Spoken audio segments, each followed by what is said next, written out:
SSC base 2026, HSC base 2028। Result প্রকাশ হবে 20 জুলাই, কিন্তু সেই রেজাল্ট প্রকাশিত হচ্ছে আগামী মাসের 10ই আগস্ট। এখন তোমার আসলে কি প্রয়োজন? তুমি এখন কি করতে চাও এই মুহূর্তে সময়টাতে? এখন কি আমরা বই কিনে পড়াশোনা শুরু করে দিব কিনা, বা আমরা এখন এই সময়টা আমরা কীভাবে সার্ভাইভ করব, আমাদের এখন কি করা উচিত, কীভাবে প্রিপারেশন নিলে ভালো একটা কলেজে চান্স পেতে পারি, বা কত পয়েন্ট পেলে, সব বিষয়ে আজকে তোমার সাথে আলোচনা করব। আমার নাম Mohammad Shihabuddin, founder and CEO BF study. তো আজকে আমরা তোমাদেরকে বলবো, শোনো, এই যে প্রায় জুলাই মাসের আজকে 28 তারিখে আমরা এই ভিডিওটা রেকর্ডিং করতেছি।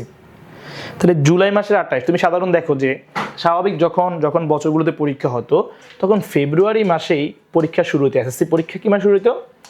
এসএসসি এক্সাম শুরু হতো ফেব্রুয়ারি মাসে। তো এই ফেব্রুয়ারি মাসে যে এক্সামটা শুরু হতো, সেই পরীক্ষাটা ফেব্রুয়ারি, মার্চ, এপ্রিল, মেতে তোমাদের রেজাল্টটা প্রকাশ হইতো। তো সেই রেজাল্টটা তোমাদের প্রকাশিত হচ্ছে এখন আগস্টের 10 তারিখে। কত তারিখ? 10 তারিখ। তাহলে এই যে আগস্ট মাসের 10 তারিখ রেজাল্টটা প্রকাশ হচ্ছে, তোমরা ইতিমধ্যেই পরীক্ষা দিয়েছো একটু পিছিয়ে, 2 মাস সেখানে তোমরা গ্যাপ, তারপর আবার পরীক্ষার রেজাল্ট প্রকাশে দেরি হচ্ছে। তোমাদের কি করা উচিত? তো আমরা তো তোমাদেরকে বলবো, এই সময়টা তোমরা বসে না থেকে তোমরা তোমাদের কলেজের যেই পড়াশোনা সেগুলো প্রিপারেশন নিতে পারো। কারণ তুমি কলেজে যদি ভালো একটা কলেজে ভর্তি হতে যাও, তখন দেখবা ওই কলেজে তোমার যে বন্ধুরা থাকবে তারা তোমার থেকে অনেক পরে এগিয়ে থাকবে। তো তোমরা সেসব পড়া থেকে তোমরা তাদের কাছ থেকে, যেটা মেন কথা সেটা হচ্ছে যে তাদের কাছ থেকে একটু পড়াশোনা এগিয়ে থাকার জন্য তোমরা ইচ্ছে করলে এখন থেকেই তোমরা তোমাদের পড়াশোনার প্রিপারেশনগুলো নিতে পারো। তো তোমরা তোমাদের এই পড়াশোনার প্রিপারেশন নিতে অবশ্যই লালমোহনের ভিতরে একটা নির্ভরযোগ্য প্রতিষ্ঠান পাচ্ছ, বিএফ স্টাডিকে।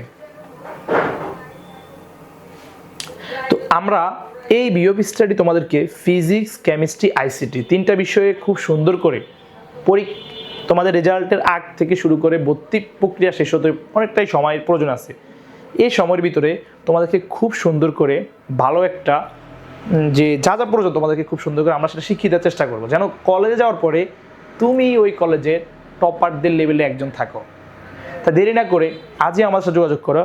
আমরা কিন্তু আমাদের প্রতিটা বেজে যে ক্লাসগুলো রাখি, প্রতিটা ব্যাচে আমাদের যে স্টুডেন্ট সংখ্যা থাকে, বা প্রতিটা ব্যাচে আমরা যেই স্টুডেন্ট রাখি, যেমন আমাদের 2023 সালের আমাদের প্রায় 3টা বেচ ছিল, রাইট?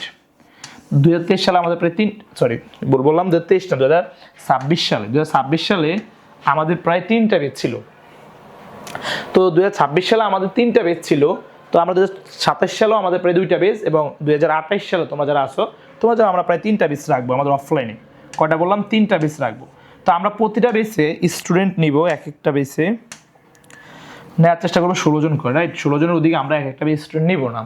তাই তোমরা যারা অগ্রিম প্রস্তুতি নিতে চাও, এই 16 জনের ভিতরে তোমরা দ্রুত ভর্তি হতে আজ যোগাযোগ করো আমাদের সাথে।